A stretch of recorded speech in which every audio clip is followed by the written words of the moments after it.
berkaitan dengan Konvensi Hak Ekonomi Sosial Budaya. Sebelumnya, apa sih konvensi itu? Konvensi itu sebagai sebuah perjanjian multilateral yang mengikat pemerintahan suatu negara dengan hukum internasional untuk membuat suatu aturan atau permasalahan yang berkaitan dengan pelaksanaan hak asasi manusia. Negara-negara yang meratifikasi atau menandatangani menerima terikat secara hukum pada perjanjian ini. Kemudian berkaitan dengan latar belakang lahirnya Konvenen Internasional Hak Ekonomi, Sosial, dan Budaya sebagai tindak lanjut dari Deklarasi Hak Asasi Manusia Perserikatan Bangsa-Bangsa atau Universal Declaration of Human Rights tahun 1948 yang kita kenal sebagai DUHAM. Konvenen Internasional Hak Ekonomi, Sosial, dan Budaya dimaksudkan untuk lebih merinci lagi apa yang telah dideklarasikan tentang HAM, karena pada dasarnya deklarasi PBB tentang hak asasi manusia tahun 1948 ini memuat dasar-dasar dari hak asasi manusia. Nah, sebelumnya sudah dibahas terkait dengan latar belakang Konvensi Hak Ekonomi, Sosial, dan Budaya, namun secara lebih sedikit. Dan dalam hal ini akan dilanjut mengenai pembahasan sejarah hak ekonomi, sosial, dan budaya, yang mana pada Perang Dunia Kedua menyaksikan pelanggaran hak asasi manusia besar-besaran di seluruh dunia. Periode antara Perang Dunia Pertama maupun Kedua ini menyaksikan kebangkitan kekuatan fasis yang bertanggung jawab atas genosida skala besar. Perang Dunia Kedua sering menimbulkan banyak korban dan kehancuran yang belum pernah terjadi sebelumnya. Pada periode perang setelah Perang Dunia Kedua, banyak negara yang merupakan koloni dari negara-negara Eropa itu telah memperoleh kemerdekaannya.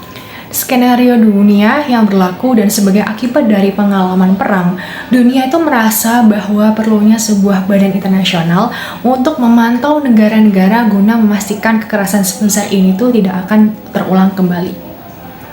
Oleh karena itu, Organisasi Perserikatan Bangsa-Bangsa atau PBB yang mana bertujuan untuk mencegah pecahnya perang atau Perang Dunia Ketiga dan memulihkan perdamaian maupun keadilan di dunia. PBB sendiri itu sebagai penerus dari Liga Bangsa-Bangsa yang dibentuk pada akhir Perang Dunia Pertama dengan tujuan untuk memastikan dunia itu tidak lagi memasuki perang skala besar. Kegagalan Liga Bangsa-Bangsa dan perubahan skenario dunia memberikan dorongan untuk membentuk badan global yang mana melindungi dan memajukan hak asasi manusia bagi semua orang. Lembaga PBB membutuhkan pemahaman hak asasi manusia untuk dikodifikasikan. Deklarasi Universal Hak Asasi Manusia yang mana sebagai sebuah dokumen komprehensif yang merinci dan mengartikulasikan hak asasi manusia. Karena merupakan sebuah deklarasi ini tidak mengikat secara hukum, namun undang-undang ini tuh meminta negara-negara untuk mewujudkan kewajiban moral. Deklarasi ini merinci semua hak yang merupakan hak minimum dan diperlukan untuk menikmati kehidupan manusia yang bermartabat. Terdapat pasal 1 dan 2 yang mana meliputi kesetaraan dan non-diskriminasi. Kemudian pasal 3-21 rincian hak-hak sipil dan politik. Kemudian pasal 22-27 rincian hak ekonomi, sosial, dan budaya. Hukum Hak Asasi Manusia Internasional terdiri dari Undang-Undang Hak Asasi Manusia Internasional yang terdiri dari UDHR, Konvenan Internasional tentang Hak Sipil dan Politik atau ICCPR, dan Konvenan Internasional tentang Hak Ekonomi, Sosial, dan Budaya atau ICESCR. Pemisahan hak sipil, politik, dan hak ekonomi, sosial, budaya ini terjadi akibat politik dan dinamika perang dingin antara dua blok.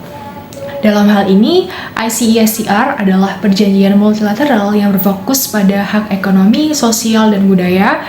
ICESCR yang diadopsi oleh Majelis Umum PBB pada tanggal 16 Desember 1966. Namun, mulai berlaku satu dekade kemudian pada tanggal 3 Januari 1976. Perlindungan hak asasi manusia selama Perang Dingin pada 1952 diambil keputusan untuk memisahkan hak asasi manusia menjadi dua kategori, hak sipil dan politik dan hak IASI, dengan alasan bahwa hak-hak tersebut itu berbeda sifatnya dengan kewajiban negara dan mekanisme pengawasan juga berbeda. Akibatnya adalah Dua konvenan ini, ICCPR dan ICSCR ini diadopsi pada tahun 1966 karena terdapat perpecahan ideologis mengenai kedua kelompok hak tersebut. Dunia terbagi menjadi dua blok kekuatan, blok barat yang mendukung hak sipil dan politik, sedangkan blok timur yang mendukung hak ekonomi, sosial, dan budaya.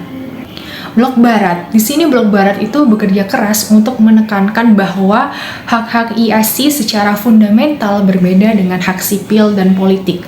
Pada masa pemerintahan Perang Dingin, negara-negara Blok Timur itu sebagai besar merupakan negara jajahan dan berjuang untuk kemerdekaannya. Semua faktor ini tuh menghasilkan gagasan kebebasan dari rasa takut sebagai salah satu tujuan utama dan penting dalam perwujudan hak asasi manusia. Perlindungan hak asasi manusia sejak berakhirnya Perang Dingin.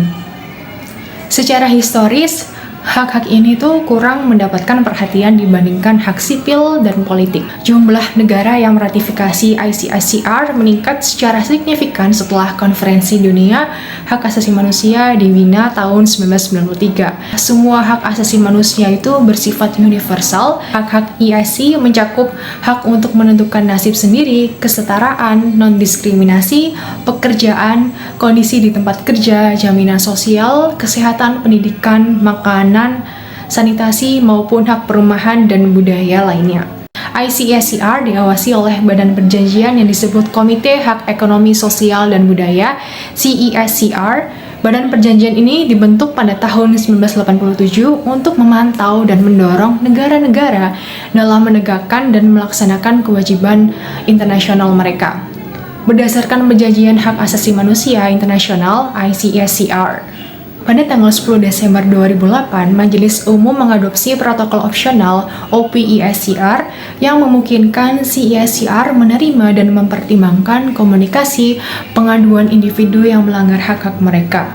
OPISCR adalah perjanjian internasional yang menetapkan mekanisme pengaduan dan penyelidikan untuk ICSCR. Hal ini hanya dapat dilaksanakan dalam dua kondisi. Yang pertama, jika negara pengadu adalah pihak OPISCR, dan yang kedua adalah individu yang mengajukan pengaduan telah menghabiskan seluruh upaya penyelesaian domestik dan regional sehingga mereka itu dapat langsung membawa kasusnya ke komite di bawah OPISCR. Perjanjian ini mulai berlaku pada tanggal 5 Mei 2013 setelah diratifikasi oleh 10 negara dalam Konvensi Hak Ekonomi Sosial Budaya yang mana terdapat bagian pembukaan, yang mana bagian pertama ini tuh berkaitan dengan pasal 1-15 yang mana hak untuk menentukan nasib sendiri dan kewajiban umum negara pihak.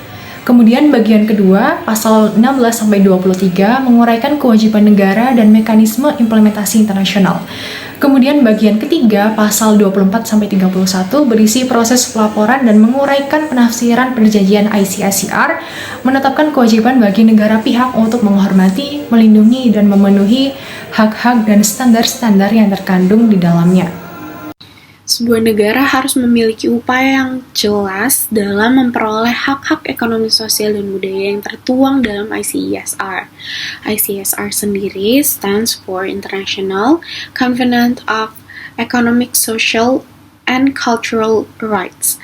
Nah, di sini terdapat 9 hak dasar dalam ICSCR. Yang pertama, ada hak atas jaminan sosial dan pekerjaan. Di sini contohnya seperti BPJS, program jaminan sosial yang mencakup kesehatan dan juga tunjangan pensiun bagi pekerja dan asuransi sosial. Yang kedua, ada hak dalam kehidupan berkeluarga. Di sini mencakup seperti hak untuk menikah ataupun mempunyai anak, secara garis besar hak untuk berkeluarga. Yang ketiga, ada hak atas kepemilikan properti dan tidak sewenang-wenang dicabut hak miliknya. Di sini contohnya perlindungan terhadap hak kepemilikan rumah atau tanah, serta perlindungan dari penggusuran tanpa alasan yang jelas. Yang keempat, ada hak untuk berpartisipasi dalam pemerintahan dan dalam penyelenggaraan urusan publik. Contohnya seperti kemarin kita pada tanggal 14 Februari 2024 telah menjalankan pemilu pemilihan umum presiden itu merupakan contohnya, salah satu contohnya. Dan di sini juga hak untuk menyampaikan pendapat dalam proses pembuatan kebijakan publik dan hak untuk mengakses informasi pemerintah. Yang kelima, ada hak atas jaminan sosial. Di sini contohnya seperti layanan kesehatan yang universal yang mencakup semua warga negara tanpa memandang status sosial ataupun ekonominya. Yang keenam, ada hak atas kondisi kerja yang menguntungkan. Contohnya di sini standar kerja yang adil, lalu upah yang layak, seperti UMR, jam kerja yang wajar, dan lingkungan kerja yang sehat.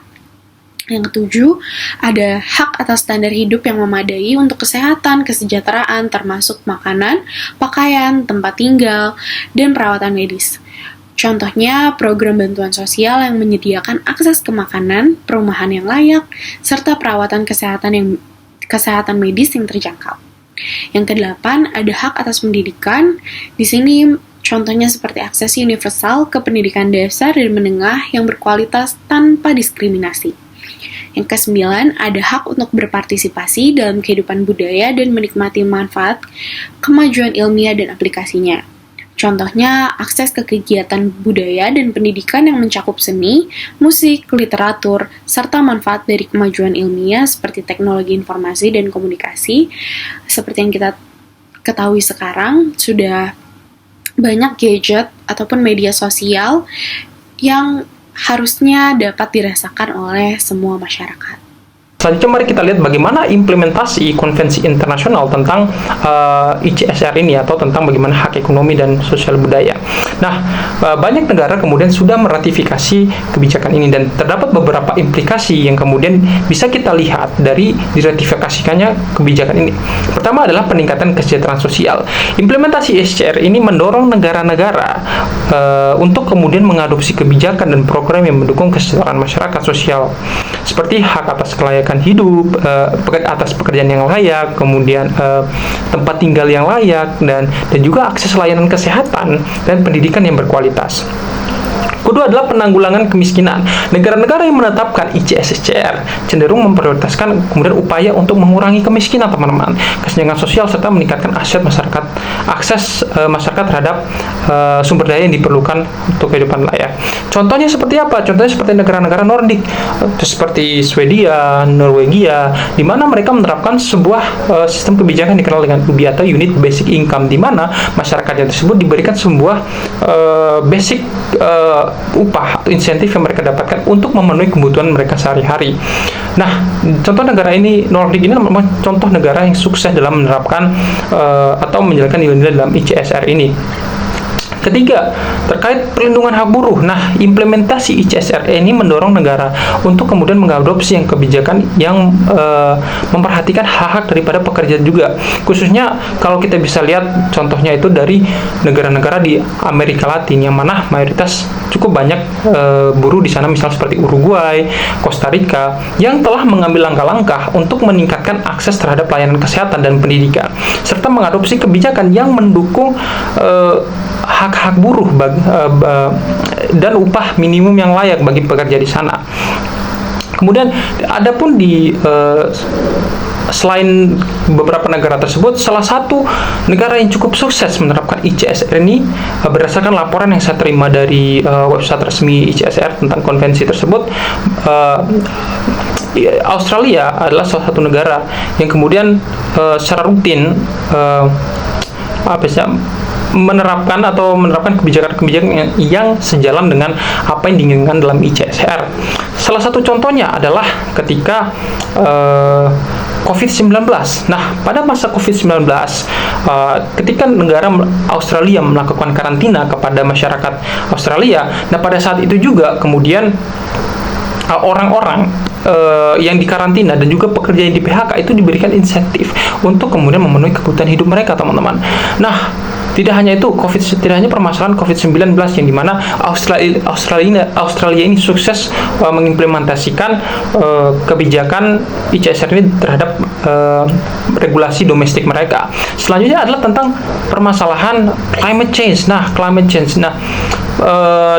di Australia cukup banyak perusahaan, cukup banyak salah satu perusahaan-perusahaan yang bekerja di sektor energi, yang dimana secara tidak langsung mempengaruhi kehidupan dari masyarakat sekitar. Nah, dalam proses transisi energi terbarukan ini, Australia merupakan salah satu yang terdepan teman-teman di bidang ini. Sehingga apa? Bentuk dari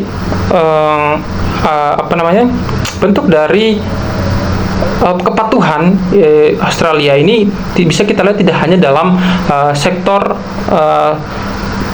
energi terbarukan saja teman-teman, tapi juga dalam sektor-sektor lainnya. Dan juga kemudian ada juga akses kesehatan yang memadai di Australia jika dibandingkan negara lain.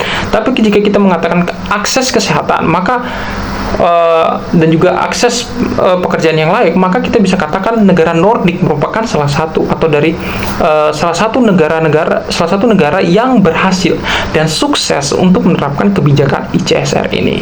Mungkin itu saja yang bisa saya sampaikan. Mungkin demikian pemaparan daripada implikasi dari kebijakan ICSR ini oleh negara dan juga bagaimana contohnya. Oke, mungkin apabila ada salah kata atau kurang lebihnya mohon maaf. Kemudian saya mewakili kelompok 2. Sekian, Assalamualaikum warahmatullahi wabarakatuh.